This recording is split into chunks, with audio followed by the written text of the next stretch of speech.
In this video, I'll show you how to add a DKIM record in Godaddy. First, log in to your Godaddy.com account. Once you're signed in, click on your name in the top corner and select My Products. Next, find the domain where you want to add the DKIM record. Click DNS next to that domain to open the DNS management page. Once you're on the DNS page, click Add to create a new DNS record. For the type, select CNAME from the drop-down menu.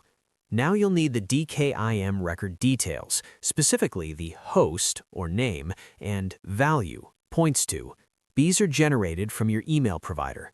For example, if you're using Microsoft 365, you'll generate your DKIM keys inside the Microsoft Defender portal.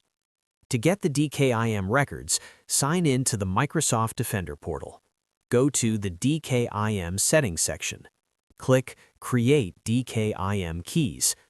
Microsoft will generate 2 CNAME records for you. Now go back to Godaddy. For the first DKIM record, paste the host/name value provided by Microsoft into the name field. Paste the corresponding value into the points to field. Leave the TTL set to the default. Click Save.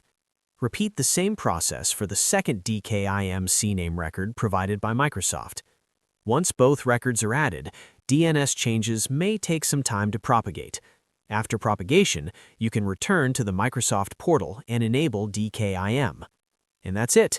You've successfully added a DKIM record in Godaddy. I hope this helped. Thanks for watching, and I'll see you in the next one.